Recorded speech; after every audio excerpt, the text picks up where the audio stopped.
Hey, what's up everybody? Prime22 here, bringing you another episode of Transformers More Lore, as I try to get back into the process of making actual normal Transformers lore videos. But Transformers More Lore is the series where I answer your questions on the lore of the Transformers multiverse. So all of these questions come from last episode. If you have any questions about the Transformers multiverse, feel free to leave a comment below, and it will be answered in the next video. Or next Transformers More Lore video. Reading your questions today will be TheLazeboy. Go ahead and check out his channel if you're interested in him, but thanks to him for reading out these questions. When does Transformers Beast Wars take place? The Maximal/Predacons go back in time at some point to interact with their ancestors/G1 Transformers, so I know it takes place after G1. Yet they encounter proto-humans, unless they encounter them when they go back to the past. Looking around on the wiki, I don't get a straight answer. The event known as the Beast Wars is an event that has been repeated many times throughout the multiverse. Dating-wise, the event surrounding the Beast Wars varies from universe to universe. In Primex 785.06 Alpha, less formally known as the Japanese G1 cartoon universe, the Maximals and Predacons who would one day fight in the Beast Wars are active some 300 years after the end of the Great War, which is never dated, though we know that the Great War continued after 2036 CE.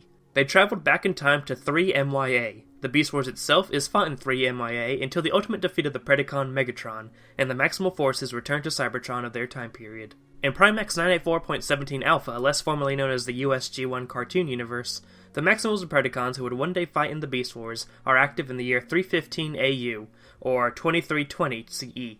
They traveled back in time to 1800,000 BCE. The Beast Wars itself is fought in 1800,000 BCE until the ultimate defeat of the Predacon Megatron, and the Maximal forces return to the Cybertron of their time period. In Primex 206.15 Gamma, less formally known as the IDW Beast Wars comic universe, the Maximals and Predacons who would one day fight in the Beast Wars are from some unknown point in the future. They traveled back in time to 70,000 BCE. The Beast Wars itself is fought in 70,000 BCE until the ultimate defeat of the Predacon Megatron and the Maximal forces return to Cybertron of their time period. Also, is there ever a time where humans pose a serious threat to Transformers, like mech, in the aligned continuity? Usually humans just hack stuff/get in the way, so the few times humans give the Transformers a run for their money in Prime, like when Maiku used the Apex armor, that was pretty cool. Sorry if this was a bit more for a question, but these are the only burning questions I have. Throughout the multiverse, the Cybertronian race and the human race often end up in a state of conflict with each other, or allied alongside each other. The following human organizations have made significant dents in the wars against Cybertronians, varying from managing to hold their own against a technically superior race, to being technologically more advanced than the Transformers themselves. Mech, G.I. Joe, Cobra, Mask, Nest, Earth Defense Command, Skywatch, Sector 7. The United States of America, the European Union, the Earth Federation, the United Nations, NERV, the Initiative, the Rapid Anti-Robot Assault Team and their successors, the Armored Robot Hunters, the Avengers and S.H.I.E.L.D., Cemetery Wind and the Central Intelligence Agency, the Concurrence, Brit of the Covert Vampiric Operations, the Extraterrestrial Response Division, the Federal Bureau of Investigation, Heroic Youths Battling Robots Infesting Detroit, the Human Confederacy, the Intelligence and Information Institute, the Machination, North Atlantic Treaty Organization, Neo-Knights, the People's Republic of China, the United Kingdom of Great Britain and Northern Ireland, Skylogic Systems, Society of Ultimate Villainy, the Secret Transformer Autobot Rescue Squad, Unit E and the Z Foundation, and many more. Why did Megatron witch to the Autobots? The Megatron of Primex 1005.19 Gamma is unique compared to other Megatrons in the multiverse, as his war originated not as an act of unprovoked aggression, or in an effort to harden the Cybertronian race, or even in pure desire for conquest. Megatron began his war against a corrupt Senate and an invasive Functionist Council.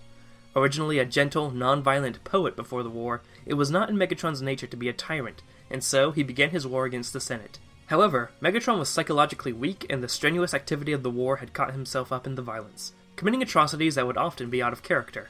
As time went on, and the war fully expanded into a war between the Autobots and Decepticons, Megatron's hatred for the other side effectively blinded him. The front he put up to intimidate the enemy, the desensitization of death, all of Megatron's experiences for 4 million years changed him. Finally, there came a time where Megatron and Optimus Prime met face to face. Prime asked him if Megatron had ever felt remorse for what he had done. In an effort to get Prime to fall from his position of morality, and to get Prime to torture him, Megatron told him how he would gladly kill every Autobot, wading through their blood. It was at this point that after the words left his mouth, that Megatron realized that he didn't just say those words to goad Prime. He said them because he meant them. It was at this point that Megatron realized that he had become the monster he had once fought to destroy. Megatron would harbor self-hating thoughts for an elongated period of time until the Dark Cybertron event came about. In an effort to make Shockwave realize that people could change, Megatron adorned the Autobot symbol of Bumblebee, an Autobot Megatron had developed a bond with, who had recently been killed in action. After the event, Megatron revealed to Prime that what he said about joining the Autobots was true, and it is now that Megatron is a member of the Autobot forces. Or maybe, that's just what he wants us to think. Just a question, how can Array 2001 take place in the same universe as G1 in Japan? The events shown in Transformers Robots in Disguise takes place in Viron 901.8 Alpha, a universe where Optimus Prime's Autobots fight Megatron's Predacons. The events of Transformers Car Robots takes place in Primex 785.06 Alpha following the Battle of Stargate, in which many Transformers on both the Autobot and Decepticon sides were put out of active service. During this time, the time-displaced Predacons under Gigatron attacked Earth, and the Dimensional Patrol Unit, under the command of Fire Convoy, came to the time period to defeat them. Following the exodus by the Dimensional Patrol Unit with the captured Predacons and Decepticons in tow, the usual Autobots and Decepticons had been restored, and would later fight in the Solitarium War. Just curious why Shockwave has normal hands after he gets Cyclopsed. I mean, if he was a big issue for the Senate, wouldn't he be the one they would screw with the most? Primax 1005.19 Gamma, after undergoing Shadowplay and Impurata, Senator Shockwave did indeed have his hands replaced by claws. Shockwave was eventually recruited into the Decepticons to work on combiner technology. Megatron offered Shockwave hands shortly before the Battle of Kaon, though Shockwave chose to only have one hand and replace the other claw with a firearm that he felt would be necessary in the war that would begin the very next day. More of the early history of Shockwave from Primax 1005.19 Gamma will be viewed in my upcoming documentary, Shockwaves. Hey, Primus Prime 22 here. Hey, Primus Prime 22, I was playing the Fall of Cybertron campaign the other day, and I came upon something strange. During the Grimlock stage, when I was checking out one of the Shockwave's interactive monitors, that explains the Insecticons. One of them mentioned that Shockwave created the Insecticon Brute, the giant Insecticons that are almost as big as Grimlock. It's pretty big, probably.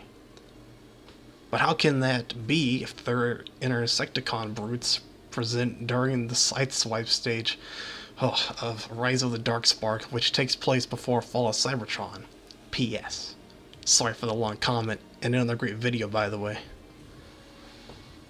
Good lord. Okay, The Union cluster, particularly Union 911.05 Alpha, is nefarious for minor inconsistencies, particularly around the incident of the Dark Spark in the early stages of the war. Among these inconsistencies are most notably the body Megatron possessed that he would not acquire until later. Presumably, the Insecticon experiment based off of the Autobot Bruiser-type source code also is an inconsistency. Theories around why this particular time period is so unstable includes the idea that the timeline took some minor damages, as the quantum membrane would be punctured by the Dark Spark, later on, merging the Union cluster with the rest of the multiverse. And that's going to wrap up today's episode. I hope you enjoyed. Remember that you can leave questions in the comments to be answered in the next Transformers More Lore. And another thanks to Lays for voicing all these questions for me. So go check him out. I'll take my money by PayPal. Thank you very much. And that's going to leave it for today. Follow me on social media for updates, and have a good day, ladies and gentlemen.「